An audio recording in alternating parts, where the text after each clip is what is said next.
भारतीय दलित पॅन्थर चळवळीतील उदगीर तालुका अध्यक्ष तसेच ज्येष्ठ पत्रकार सामाजिक कार्यकर्ते आंबेडकरी विचारवंत माननीय रामरावजी गवळी साहेब, आपण आपल्या जडणघडणीविषयी आम्हाला थोडक्यात सांगा. जय भीम साहेब. जय भीम. जय जय भीम. जय भीम. साहेब, आपण इथं आलात, आपलं अभिनंदन, आपलं स्वागत. साहेब, मुळात माझं मूळ गाव वडिलांचं खानापूर तालुका अहमदपूर. त्या ठिकाणी माझे वडील कम्युनिस्ट पक्षामध्ये होते. तिथले स्थानिक एक मोठे माणूस विठ्ठलराव देशपांडे कॉम्रेड खानापूरचे त्यावेळेचे 1957ला ते आमदारकीला विधानसभेला आमंत्रण थांबले होते, पण पराभूत झाले. आणि ते आमचे वडील पांडुरंग गवळी ते कम्युनिस्ट पक्षाचे शहीद त्यावेळेचे. आणि म्हणून विठ्ठलराव देशपांडे सोबत त्यांचं बसणं उठणं बरंच असायचं. दरम्यानच्या काळामध्ये खानापूरमधल्या एका ब्राह्मण व्यक्तीसोबत माझ्या वडिलांची भांडणं झाली मोठ्या प्रमाणामध्ये. हाणामाऱ्या झाल्या, बाबांना मारण्याची धमकी दिली. त्याच्यानंतर वडील तिथून निघाले आणि कोपऱ्याला येऊन स्थायिक झाले. किनगाव कोपऱ्याला. मग तिथून मी लहान होतो, मला कोपऱ्यामध्ये माझा जन्म झालाय. तसा आपला जन्म कधीचा? माझा 1950 तसं कागदोपत्री आहे, परंतु थोडं गपलत झालंय. माझ्या मोठ्या भावापेक्षा सुद्धा मी मोठा आहे, 1.5 वर्षांना असं आहे. मग कोपऱ्याला आल्यानंतर कुटुंब वगैरे आपले वडील शाहिरीमध्ये होते. काही दिवस तमाशामध्ये राहिले माझे वडील. म्हणजे त्यावेळेचे तमाशे म्हणजे बैलगाडीतून जायचं, 4 दिवस मुक्काम करायचा पुण्या गावामध्ये. त्याच्यामध्ये शाहिरी करायचे. गण ज्याला म्हणतो का नाही सुरुवातीचा, तो गण बाबा म्हणून गायचे. शहनाई, डफ आणि हलगी ह्या तिन्ही वाद्यामध्ये माझे वडील निपुण होते. गावोगावी जाऊन तमाशा करायचे. मग त्याच्यातून बरेच वर्ष ते 3-4 वर्ष घालवले. त्याच्यानंतर माझ्या आईचं लग्न दरम्यानच्या काळात आधीच झालं होतं त्यांच्यासोबत.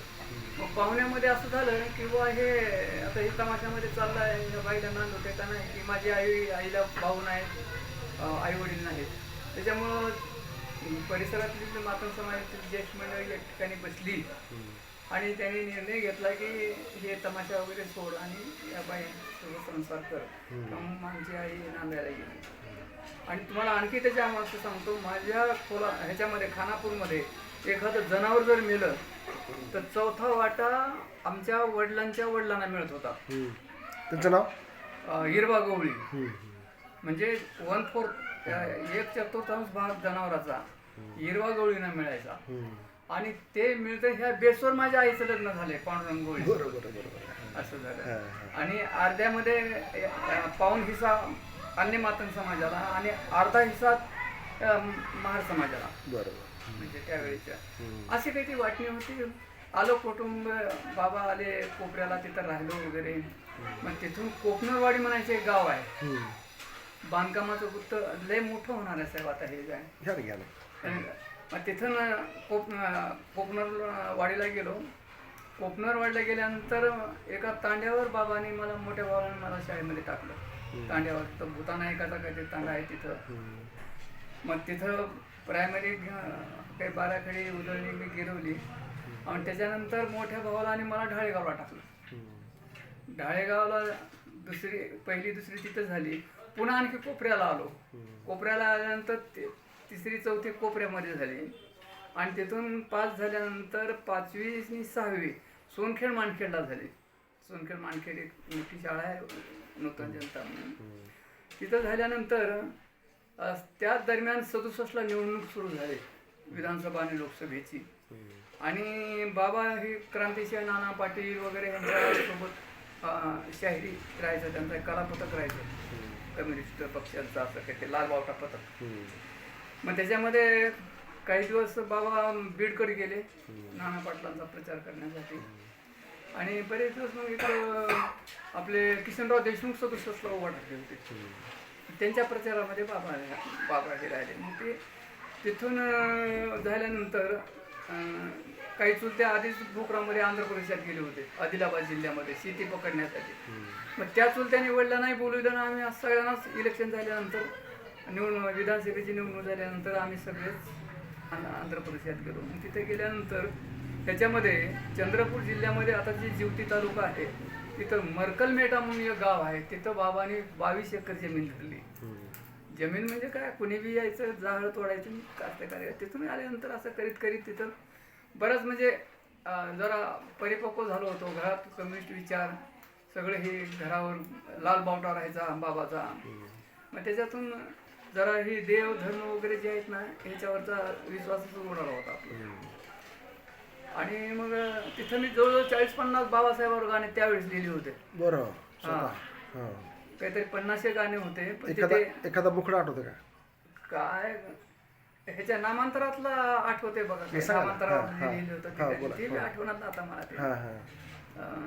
काहीतरी होते असे ते मानखेडला ते पुस्तक आहे बघा त्याचं. बरं. मानखेडला ते पुस्तक आहे. आणि गायचं कुणी गाणे गाणे दुसरे निघायचे. बरं, शाहीर होते. आणि त्यावेळेचे जे चित्रपट होते चित्रपटाच्या चालू होते ते गाणे गायचे. मग तिथून मग काय झालं, शिकत आलो. मग कुमठ्याला 7वीला ऍडमिशन घेतलं साहेब. माझ्या शिक्षणाचं फार म्हणजे हे झालेलं आहे. आई वडील आंध्र प्रदेशामध्ये. कुमठ्याला 7वी काढली. 7वी झाल्यानंतर 8वी 9वी 10वी वायगावला म्हणजे मिसेसच्या गावी झाली. आणि तिथून मग PUCला डोळे सराकडे गेलो उदयगिरी कॉलेजला. 1973ला 1973ला उदगीरला गेलो. उदगीरला शिकत काय त्यावेळेस 72ला दुष्काळच होता. पण 72ला दलित पॅंथरची स्थापना झाली होती. 9 जुलै वगैरे.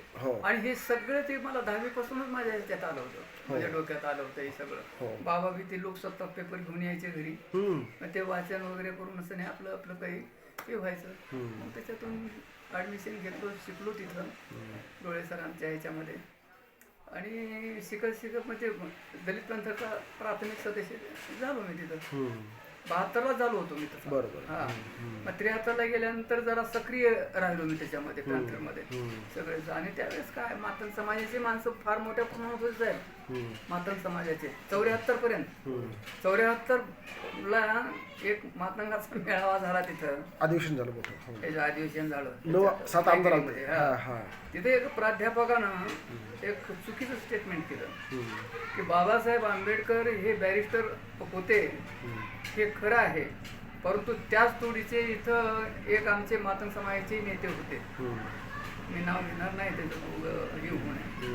पण बाबासाहेबांनी त्यांची डिग्री काहीतरी नष्ट केली अशा पद्धतीचा आरोप केला. आणि माझा त्याच्यावर विश्वास उडाला साहेब. बसलो होतो मी कार्यक्रमामध्ये, मला बाहेर करून दिलं विरोध केल्यानंतर. झाल्यानंतर काय सगळं मग काही मातंगाच्या लोकांनी कार्यकर्त्यांनी मला विरोध केला. मग त्याच्यामध्ये भटलाडे होते, माधव भटलाडे वगैरे मंडळी सगळी असे. माधव भटलाडे जेलमध्ये होता ना औरंगाबादला माझ्या आंदोलनासोबत. माफीनामा लिहून द्यायचा प्रयत्न केला त्यानं. मी म्हणलं माफीनामा लिहून दिला तर बघ म्हणलं काय माझ्यासारखं वाईट नाही म्हणलं. माफीनामा लिहून द्यायचा नाही, त्याला काही एक बिमारी होती सर्दीची वगैरे, त्याच्यामुळे तो परेशान होता. मग ते हे करीत सक्रिय कार्यकर्ता झालो. आणि 77ला मात्र मला वाटतं ऑक्टोबरचा महिना होता तो, 23-24 ऑक्टोबर असा. दलित पॅंथरच्या अध्यक्षपदी तालुका अध्यक्ष माझी बिनविरोध निवड झाली आहे. काही महाराजांनी BA 3rd इयरला शिकत होतो मी. BA 3rd इयरला शिकत होतो. निवड झाली. काही लोकांनी विरोध केला की म्हणले दलित पॅंथरमध्ये आमच्या जातीचा आपल्या जातीचा कोणी मिळाला नाही का अशी बी टीका झाली त्यावेळेला. पण पॅंथरच्या कार्यकर्त्यामध्ये एवढं सम्यक ज्ञान आणि बाबासाहेबांचं तत्वज्ञान एवढं मुरलेलं होतं की ते म्हणले रामराव गोळी कुण्या जातीचे आहेत याच्याशी आम्हाला देणं घेणं नाही. पण त्यांनी जे इथं नेतृत्व केले सगळ्या जाती समाजाला घेऊन, त्याच्याबद्दल त्यांच्यावर आम्ही जबाबदारी टाकलेली आहे. म्हणजे झाल्यानंतर काय झालं, मी ही झालो की रामदास आठवले लगेच आले सत्कार करायला माझा. बरं. त्या ह्याच्यावर सत्कार झाला माझा आपला. त्यावेळेस अर्धा कर्तृत्व बाबासाहेबांचा त्या कट्ट्यावर झाला. आणि तिचा निर्णय घेतला की नामांतरासाठी मराठवाडा विद्यापीठाला बाबासाहेबांचं नाव मिळण्याच्या संदर्भामध्ये एस टी रोको आंदोलन करायचं बरं. माझ्या नेतृत्वाखाली. हम्म. तेव्हा ते एस टी स्टँड जे आहे का नाही, हम्म. आता शिवाजी चौक आहे का नाही, हो. देगलूर वाटेवर होतं ते हो. आपलं बस स्टँड. Bus stand. मग ते केलं 1 नोव्हेंबरला आंदोलन केलं. दरम्यानच्या काळात रामदास आठवलेंना काही पैसे काही कपडे वगैरे दिवसाने आम्ही पाठवून दिले आणि आंदोलन केलं. 500-600 लोकांचा माल होता साहेब. 2-2.5 तास हे होत आंदोलन केलं. आणि काय केलं तिथं कोण इन्स्पेक्टर होते की अटक केली आम्हाला काहीतरी 2-2.5 वाजता दरम्यान आणि आणलं पोलीस स्टेशन समोर आणून बसवलं की आता जे आहे ना गावातलं पोलीस स्टेशन तिथं. आम्ही बी थांबलो. आम्हाला नाश्ता पाणी दिला वगैरे सगळं झालं आणि 5-5:30च्या दरम्यान कोर्टात उभा केलं साहेब आम्हाला फौजदारानं. आणि पाटील म्हणायचे न्यायाधीश होते. ते म्हणाले बाबा तुम्हाला हे सार्वजनिक वाहतुकीला तुम्ही अडथळा आणला त्याच्याबद्दल तुमच्यावर गुन्हा नोंदवण्यात आला पोलिसांनी हे केलं ते गुन्हा तुम्हाला मान्य आहे का? आम्ही म्हणलं मान्य आहे. मान्य आहे आम्हाला गुन्हा. म्हणल्यानंतर ते म्हणले तुम्हाला 15 दिवसाची शिक्षा आणि 100 रुपये दंड अशी शिक्षा तुम्हाला ठोठावण्यात येत आहे म्हटले. मान्य आहे म्हणलं आम्ही. आणलं पोलीस स्टेशनला पुन्हा आणल्यानंतर काय काहीतरी 300-325 कार्यकर्ते होते तर मग कुठं ठेवायचे एवढ्या लोकांना? उदगीरला तर जेल नव्हतं ते पुरी होती. तिथून आम्हाला उस्मानाबादला नेलं साहेब. 6 बसेस होत्या एस टीच्या. 6 बसेसद्वारे आम्हाला उस्मानाबादच्या जेलमध्ये नेलं. तेव्हा उस्मानाबाद जिल्हा होता ना आपला. आणि मग तिथं गेल्यानंतर तिथंही फुल होती जेल फुल होते. आणि हे आंदोलन साहेब एस टी रोको आंदोलन मराठवाडा विद्यापीठाला बाबासाहेबांचं नाव मिळवण्यासाठी जे एस टी रोको आंदोलन महाराष्ट्रातलं पहिलं आंदोलन होतं ते 77ला. कारण का महाच्या 14 तळ्याला 1977लाच वसंतदादा पाटील आले होते आणि तेव्हा नामांतराचा इश्यू त्यांच्यासमोर निर्माण झाला होता. मागणी केली. ते म्हणले करू आपण म्हणजे विचार करू याच्या. तिथून जास्त आक्रमकपणे पॅन्थरनं हा लढा हातात घेतला आणि मग तेच त्याच एक म्हणजे एक टप्पा म्हणून आमचं आंदोलन होतं ते. बरोबर आहे. मग तिथून उस्मानाबादला आल्यानंतर तिथेही जागा नाही जेलमध्ये. पहाटे तिथे गेले. मग तिथूनही झाल्यानंतर तिथून औरंगाबादला. बरं. ते गाड्या तशाच 6 गाड्या तिकडं. मग तिथं राहिलं. आम्हाला आमच्यावर देखरेख करायला आमचा बॉस म्हणजे रुक्मिणी डाकू. बरं. घोबाळे. घोबाळे. रुक्माजी घोबाळे. आणि त्यांचा मेहना माझ्यासोबत जेलमध्ये होता. बाबासाहेब कांबळे आता जिल्हाध्यक्ष आहे रेपायचा ते. असं तिथून पण ही चालू गंगाधर गाडी त्यावेळेस आमचे नेते होते. बरोबर. गंगाधर गाडीने इकडे तिकडे प्रयत्न करून काय केलं की राज्यपाल कोण होते की त्यावेळेस राज्यपालांनी दंड माफ केला आणि 14 नोव्हेंबर रोजी मुक्त केलं जेलमधून. बरोबर 15व्या दिवशी 14 दिवस. मग ते जा म्हणले तुम्ही तर जेलर जे म्हणाले ना जेलर म्हणाले तुम्ही जा कोणत्याही पद्धतीने. मी म्हणलं साहेब ह्यांना जर इथून सोडलं पॅन्थर आम्हाला तर वाटेत काही झालं तर पुन्हा इथंच यायचं आहे म्हणलं. यावं लागेल आम्हाला. बरोबर. याची जिम्मेदारी घेता का तुम्ही म्हटलं? याची जिम्मेदारी जर घेत असेल तर आम्ही आमच्या पद्धतीनं जाता म्हणलं. पण वाटेत काही झालं रेल्वेचं नुकसान झालं बसचं पुण्या नुकसान झालं किंवा काही झालं तर त्याला जिम्मेदार तुम्ही राहसाल म्हणले. राहसाल म्हणल्यानंतर दपकलं घेऊ. मग ते ह्यांनी डायरेक्ट परिवहन मंत्र्याला फोन लावला गंगाधर गाड्यानं. परिवहन मंत्र्यानं मान्यता दिली म्हणजे 6 गाड्या घ्या बसेस आणि न्या म्हणले तिकडे त्यांना उदगीरला नेऊन सोडा. मग ते 6 गाड्याद्वारे उदगीरला रात्रीला 12-12:30 होतं. तर ते मुख्य रस्ता जे आहे का नाही ते कोणती तळवेस तिथून आंबेडकर पुतळ्यापासून तळवेस ते स्मारक कोणतं तरी शाळा आहे बघा संग्राम स्मारक का संग्राम स्मारक. मग तिथून पुढं हे चौबाऱ्याहून पोलीस स्टेशनच्या समोरून बाबासाहेब आंबेडकरांच्या पुतळ्याजवळ विसर्जन आणि सभा झाली साहेब. बरोबर. रात्री काहीतरी 1:30 वाजता सुमारास सभा झाली आणि मी भाषण करायला उठलो. ज्या न्यायाधीशाने आम्हाला जेलची हवा दाखविली त्या न्यायाधीशाच्या तोंडावर पचा पचा थुकून मी भाषणाला सुरुवात सुरुवात करतो पॅन्थरची भाषा. क्रांतरची भाषा त्यावेळेची. हां न्यायाधीश आणि मला काय माहित आहे का न्यायाधीशा विरोधात बोलायचं का नाही ते काय काय असतं ते. हां हां ते झाल्यानंतर झालं वाजीकडे ते झाल्यानंतर दुसऱ्या दिवशी डोळे सरांनी मला बोलावून घेतलं साहेब. अरे काय झालं इथं मला पॅन्थरच्या लोकांना काही कोणी बी येतं काही बोलतं काही हे आहे का नाही म्हणजे काही तारतम्य काही बोलण्याचं वगैरे काही बोलायचं म्हणजे न्यायाधीश आहेत म्हणजे ते. हो उद्या पंतप्रधान सुद्धा त्यांच्या विरोधात काही बोलू शकत नाहीत, उठून उभं टाकून बोलावं लागतं आणि तुम्ही त्यांच्यावर बोलता काय म्हणजे हा बघ ह्याच्यानंतर बोलू नको म्हणले न्यायाधीशाच्या विरोधात काय नाही. ठीक आहे बुवा म्हणले. मग ते मी बोललो नाही पण नंतर त्याच्यानंतर आताही सन्मान राखूनच न्यायालयाच्या संदर्भामध्ये मी बोलतो लिहितो वगैरे, पण सन्मान ठेवून असं आक्रमक किंवा अशी जहाल भाषा न्यायालयाच्या बाबतीत मी कधी वापरली नाही. या कारागृहामध्ये तुमच्यासोबत अजून कोण कोण होते? माझ्यासोबत मालू शिंदे होते. मालू शिंदे. मालू शिंदे आता ते बिदरला काहीतरी शाळा वगैरे काहीतरी चालवतात. बरं. मी अध्यक्ष असताना सरचिटणीस गोविंद सूर्यवंशी होते. ते नोकरी लागली नंतर काल परवा वारले ते. इथं प्रकाशनगरलाच होते ते. मग बरेच भटलाडे होता, माधव भटलाडे होता, आपलं ऍडिशनल एसपी झालेले माधव कारभारी होते, DD कांबळे होते नागलगावचे, आपलं ज्ञानोबा गोतावळे गुडसूडचे होते.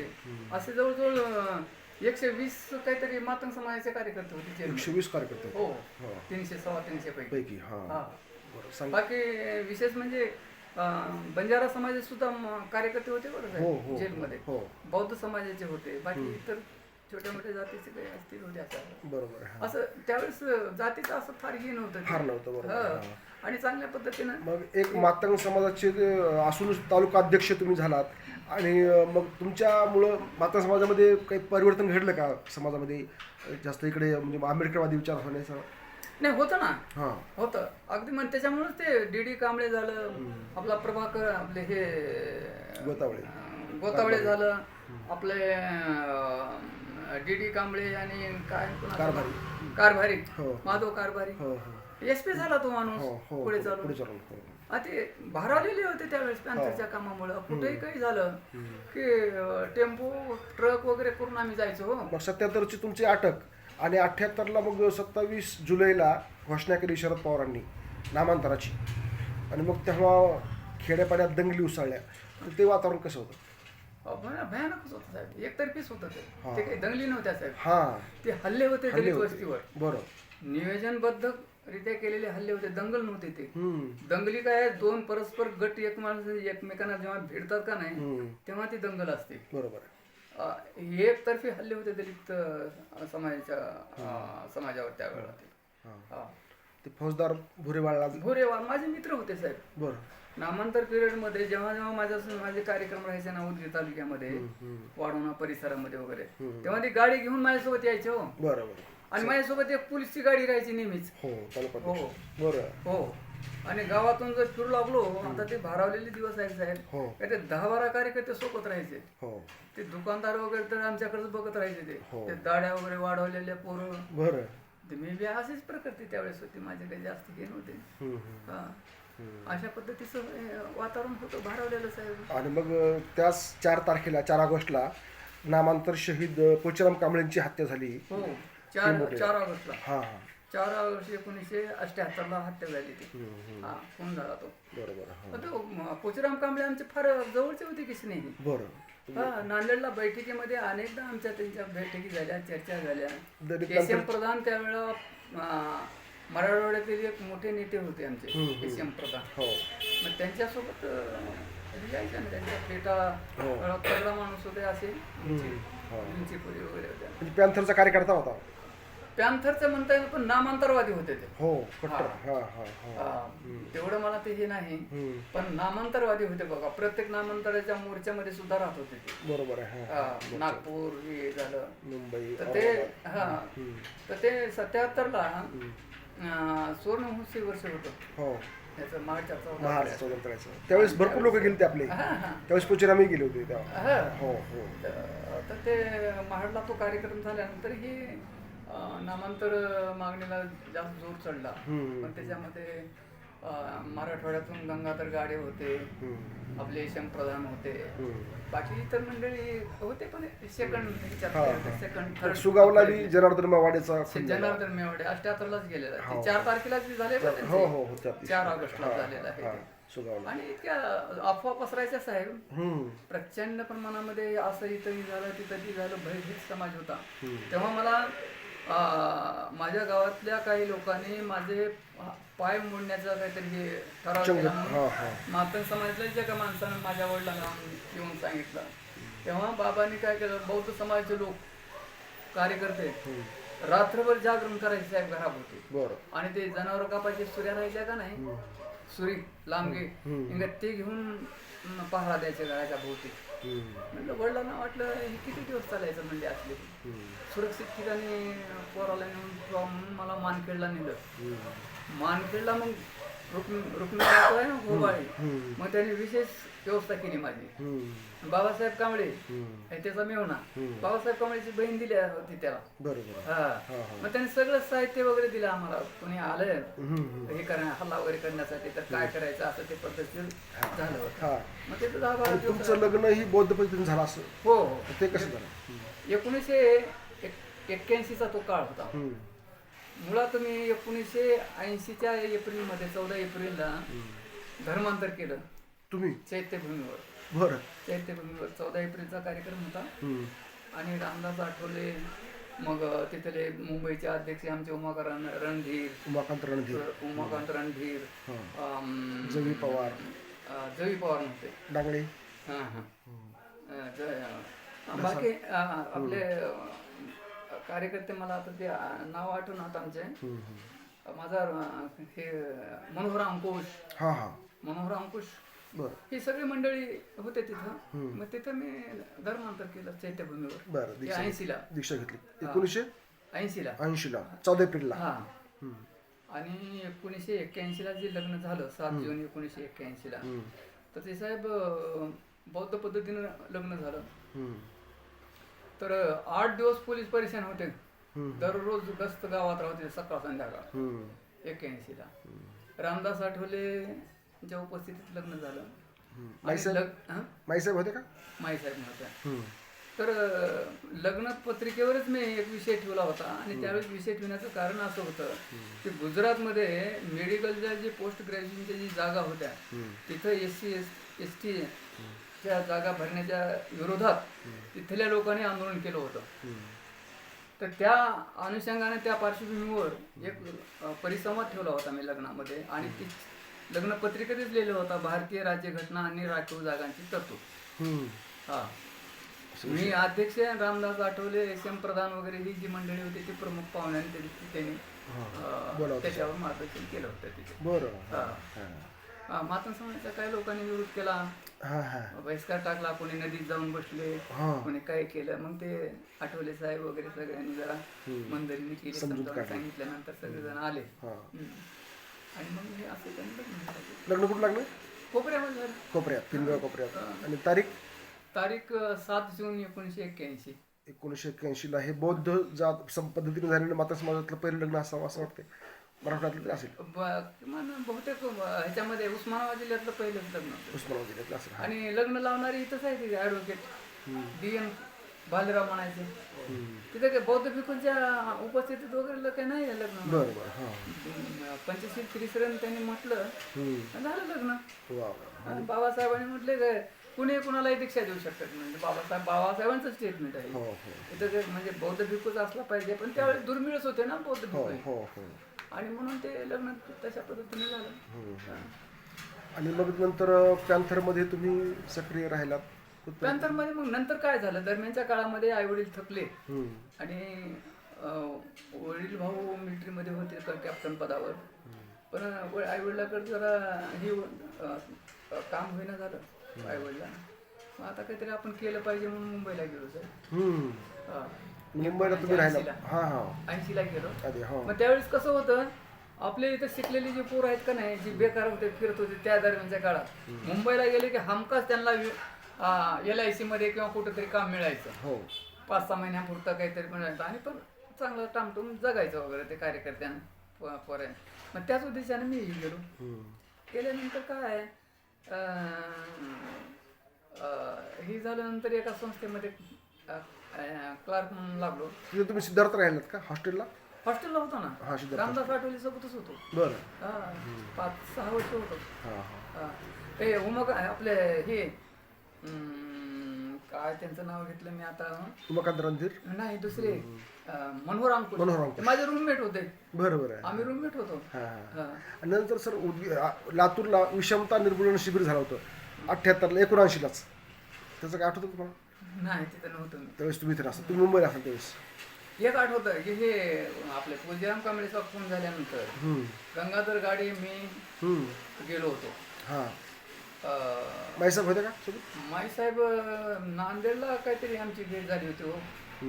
तुळजीरामच्या पोराला घेऊन चंदरला घेऊन त्याला आपल्या कलेक्टर ऑफिस समोर नांदेडच्या तिथे भेट झाली होती. बरं बरं. हां. मग तुम्ही टेंभुर्णीला कधी गेला घटना घडल्यानंतर?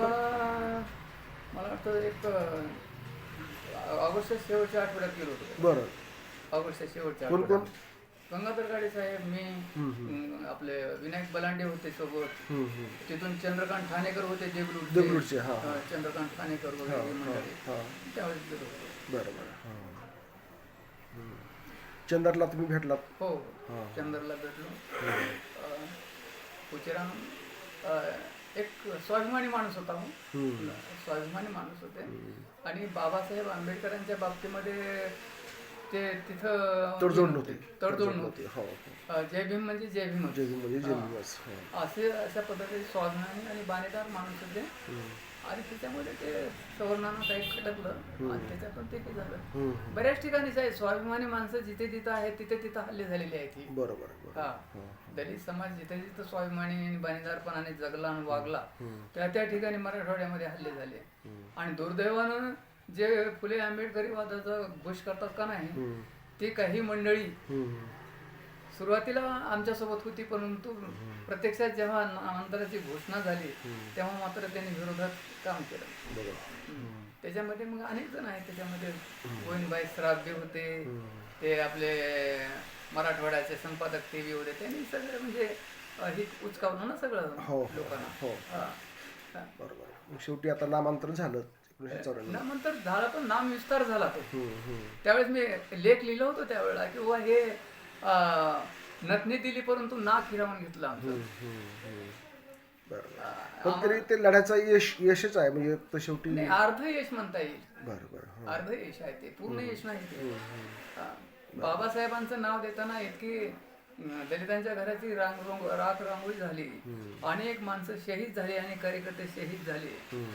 त्याच दरम्यानमध्ये नांदेडला स्वामी रामानंद तीर्थ मराठवाडा विद्यापीठाची स्थापना झाली. रक्ताचा एकही थेंब थांबला नाही. ह्याच्यातले इंगित समजून घ्यावं लागेल आजच्या परिवर्तनवाद्याने. सरकारने घ्यावं लागेल आणि वेगवेगळ्या परिवर्तनवादी संघटनांनी आणि पक्षांनी ह्याच्या मागचं इंगित समजून घ्यावं लागेल. बाबासाहेबांना काय विरोध होतो?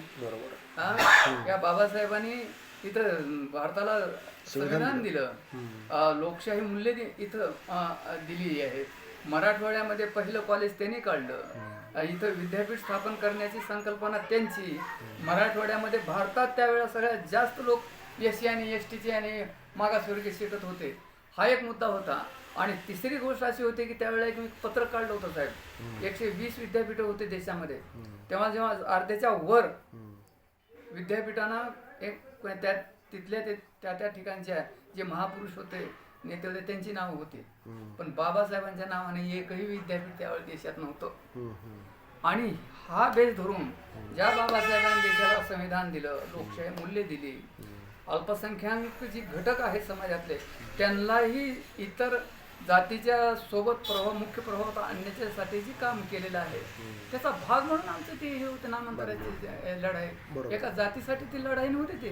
नाहीतर ते पॅन्थरनं अनेक लढे इतरासाठी दिलेत ना, ह्याच्या मंडल आयोगासाठी. बरोबर. त्यावेळेस ओबीसी दुरून पाहत होते. काही ठराविक ओबीसीचे नेते जर सोडले, बाळकृष्ण रेणके झालं, जनार्दन पाटील झालं, ते प्राध्यापक बघा धुळे, श्रावण देवरे वगैरे, असे 7-8 माणसं सोबत राहत होते ते. बाकीचे दुरून बघत होते असे बरं. थोडीशी. आजच्या काळात आंबेडकरवादाचं काय महत्व आहे? समाजानं आंबेडकरवाद कसा स्वीकारला पाहिजे? आंबेडकर वादाशिवाय समाजालाच नाही हम्म. देशाला पर्याय नाही साहेब.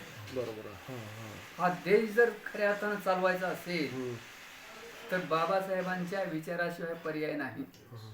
टिकवावंच लागेल, त्याला वाटेल ती किंमत द्यावी लागेल, परंतु बाबासाहेबांच्या विचारानुसारच देशाला चालवावं लागेल. बरोबर आहे. कारण जे स्वातंत्र्य आहे ना, हे अर्ध स्वातंत्र्य आहे असं माझं म्हणणं आहे. हे अर्ध स्वातंत्र्य आहे, हे फक्त राजकीय स्वातंत्र्य आहे. बाकीचं आर्थिक आणि सामाजिक स्वातंत्र्य आणखी मिळायचं आहे. बरोबर.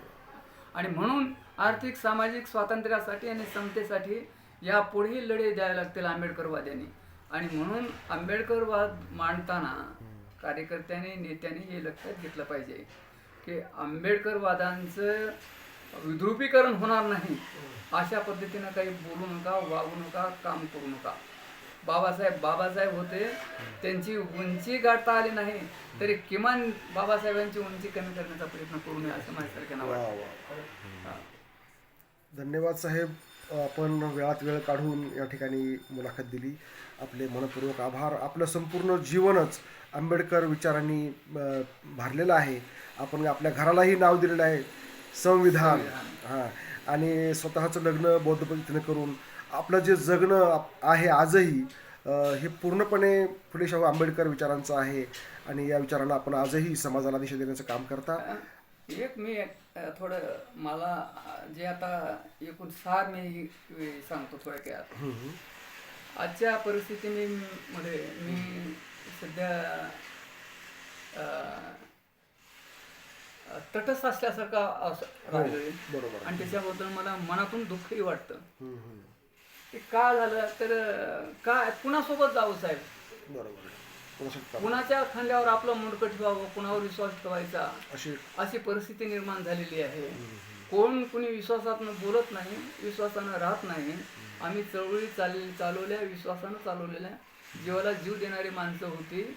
माझ्यासोबत फिरताना किंवा इतर कोणत्याही कार्यकर्त्यासोबत फिरताना काही लोक 7-12 खिशात घालून फिरायचे. हो, कुठं अटक झाली तरी ह्यांना सोडून याच्या संदर्भामध्ये. आज ती कुठं परिस्थिती आहे? हो, एखाद्याला अटक केलं तर सोडवायला कोणी तयार नाही साहेब. अशा परिस्थितीमध्ये ही चळवळी आणि आंदोलन चालवायचे कोणी? तुम्ही पॅन्थरच्या काळात जाती जोडण्याचं काम केलं. हो, आज जाती वाढत चालल्या. हो, आणि वाढतच चाललेले आहेत. हे जे काही ज्याला म्हणतो का नाही जातीच्या अस्मिता इतक्या धारदार आणि टोकदार झालेल्या आहेत की त्याच्यातून जो द्वेष एक निर्माण झालेला आहे, त्या द्वेषातून आपण आपलं नुकसान करून घेत आहोत. याचंही भान आता नेत्यांना आणि कार्यकर्त्यांना बऱ्याचदा राहिलेलं नाही. आणि हेच खरं तर का नाही आम्हाला बाबासाहेबांच्या विचाराचे जे मुळात शत्रू जे आहेत, नैसर्गिक शत्रू आहेत, त्या शत्रूची असा फार गरज राहिली नाही. आता आम्हीच बाबासाहेबांच्या विचाराचे शत्रू झालोत की काय, इतपत माझ्यासारख्यांना आज प्रश्न पडलेला आहे. आणि म्हणून आज कुणावर विश्वास ठेवायचा साहेब? काय करायचं आहे? 1977लाच ऑगस्टमध्ये मोर्चा झाला होता साहेब. महाराष्ट्रातला पहिला मोर्चा ओल मैदानावर पॅन्थरच्या लाखाच्या वर पोर आले होते. मी त्या मोर्चामध्ये होतो. माझ्यावर लाठीला चार्ज झालेला होता. अरुण कांबळेवर लाठीचार्ज झाला होता. तर ट्रक भरून जोडे चपल तिथं मिळाले होते कार्यकर्त्यांनी. इतका लाठीचार्ज झाला होता. प्रत्येक अधिवेशन असो, विधानसभेचं, मुंबईचा असो ना नागपूरचा असो, हमखास पॅन्थरचा मोर्चा असायचा. हमखास पॅन्थरचा मोर्चा असायचा. आणि मागण्या काय होत्या आमच्या? नामांतर. आणि दुसऱ्या मागणी हे मंडल आयोगाची अंमलबजावणी करा, नवबोधांना सवलती द्या. आणि आज आपण म्हणतो का नाही साहेब, हे जे गायरान जमिनीचा जो लढा आहे, गायरान जमिनीचा लढा पॅन्थरनं लढलेला आहे.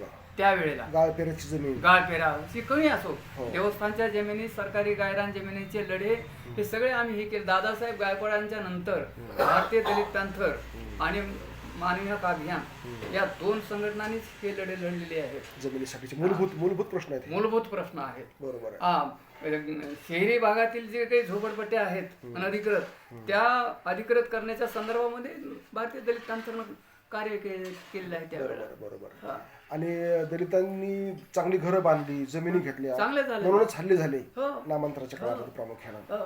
है ना. चांगले काही कार्यकर्ते उद्ध्वस्त झाले, परंतु त्या उद्ध्वस्त होण्यातूनही नवनिर्माण झालेलं आहे साहेब. हा हा हा. आज म्हणजे पोचरामांचं जे बलिदान आहे त्याकडे कसं पाहावं लागतं आणि माता समाजाने कसा आदर्श घेतला पाहिजे?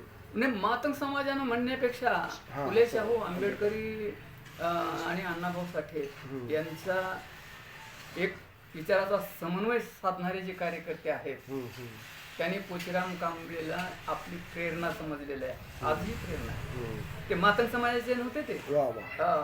ते बौद्ध समाजाचे नव्हते, ते आंबेडकरवादी होते, हे लक्षात घेतलं पाहिजे. बरोबर आहे. जाती पलीकडे गेले. त्याच्यामुळं पोचीराम कांबळेच्या बाबतीत आता बऱ्याच लोकांना उमाळा आलेला आहे हो. पोचीराम कांबळेच्या बाबतीमध्ये. हा हा. पण त्यावेळेस कुठे गेले होते हे सगळे? बरोबर आहे. अण्णाभाऊंच्या बाबतीत तसंच आहे. हो हो.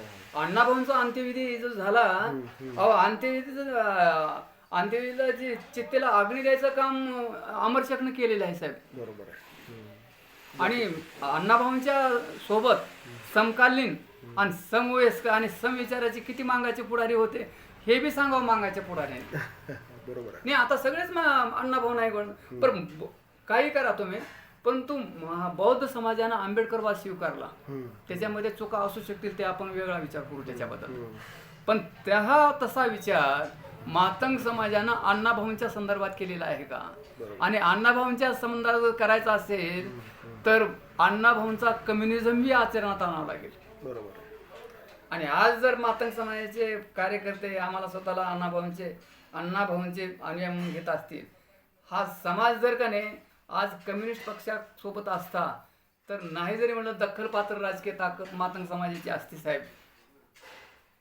परंतु मातंग समाजाच्या नेत्यांना आज का नाही खळ्यावर भिकणं मागायची सवय लागलेली आहे. एकोपा नाही, म्हणजे कुणी कुणाला मानत नाही आणि सगळेच ही झालेले आहेत. आणि म्हणून मूळ समस्या का नाही मातंग समाजासाठी विचारवंतांची आणि नेत्यांची आणि कार्यकर्त्यांची आहे समस्या.